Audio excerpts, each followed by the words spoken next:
Hey kids, Smath here. Going to talk to you today, and this one video is going to be about delta G equals nFE. So now we're trying to bring together thermodynamics and electrochem, and the two fit together quite nicely. As a matter of fact, in this video, we're going to fit it together with thermo and electro, and then we're going to fit thermo, electro, and equilibrium into our next video. This one's pretty straightforward. We've got a problem in front that says describe the galvanic cell and calculate the delta E based on these following two reduction potentials. Now, these are both written as reductions, all right? And just to make sure we see them as reductions, we've got copper 2 plus going to copper 0 in the top reaction. That one's really easy to see. In the bottom reaction, not so easy to see, but you've got copper plus 6 going to copper plus 3. And so in this case, we're going to reverse the top reaction. So now we're going to say copper goes to copper 2 plus 2 electrons. And this now becomes a negative 0.34. Why did I reverse the top one? Because 0.34 is lower in value than 1.33. We're always going to reverse the one that's easier, more negative. 0.34 is more negative. And so I'm going to do that. And in this case, I want to make sure that our electrons cancel, because you could see in the title of the video, it's delta G equals nFE. That N is the number of electrons. We need to know how many electrons we got going on here. So we're going to triple up our bottom equation, put a 3 there, put a 3 there, and make that 2 into a 6. And so now when we rewrite this whole equation, we're going to squeeze this in, Cr2O7 2 minus plus 14H plus 3Cu plus 6 electrons equals 2 Cr3 plus 7 waters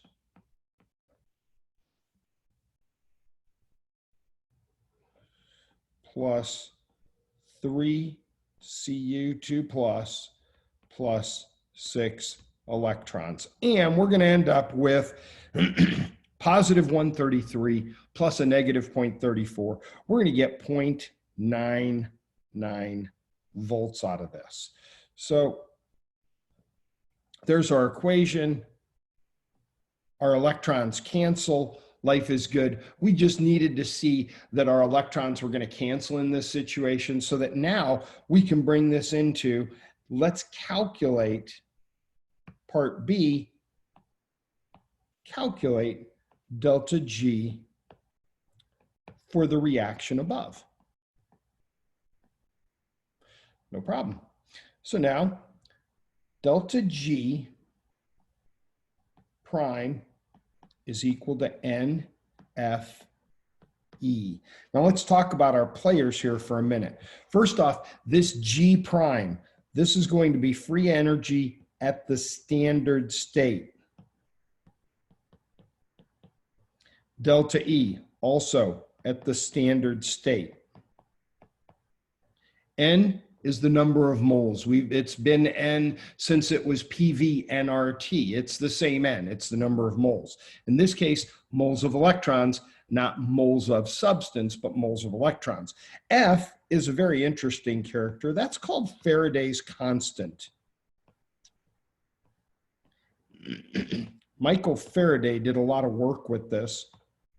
And basically, what he determined was 96,486 coulombs are equivalent to a mole of electrons. Now, that's just a constant. We're going to be given that all the time. But when we ask ourselves, well, how do we get from coulombs and moles? How do our units work out here? Because let's just look at this. We've got delta G, which we're looking for as a unit of energy. That's going to be joules or kilojoules. That's going to be equal to N. N is a mole of electrons times Faraday's constant, Coulomb, per mole of electrons. From chapter 8, it was 7 or 8, bonding. Coulombs are the fundamental unit of charge. And then we have E. E has been volts. Well, a volt is simply that. It is a joule per coulomb.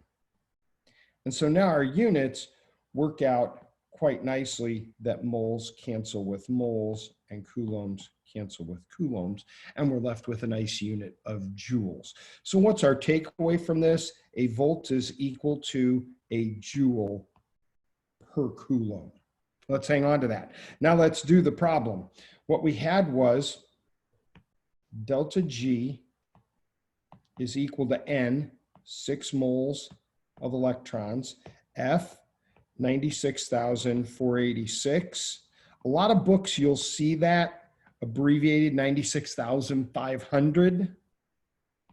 If we were doing this for AP purposes and you had to do this without a calculator, you could round that to 100,000 and you'd be pretty darn close.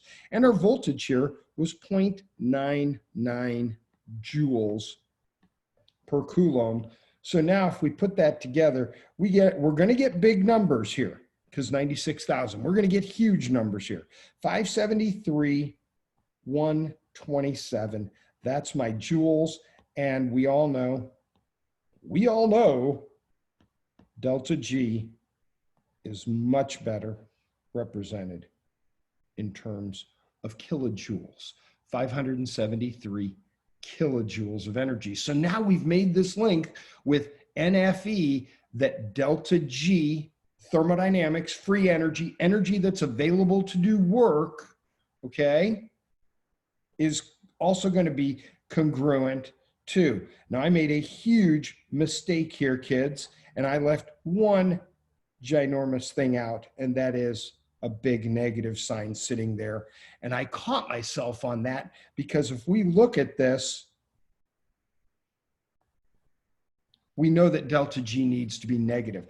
How come? Because here's another takeaway for you in yellow, is that a positive E is going to be congruent to a negative delta G. And so this reaction is spontaneous.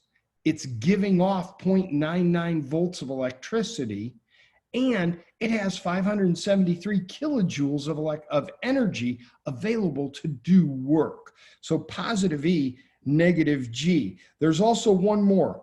I'm going to give you delta G equals negative nFE standard. Well, guess what? If we take that away, we could go delta G is negative nFE. If E is collected under non-standard conditions, then G is going to be available under non-standard conditions. And those non-standard conditions come up in the next video where we talk about the Nernst equation. I'm Smath. I've enjoyed this walkthrough on nFE. I hope this helped.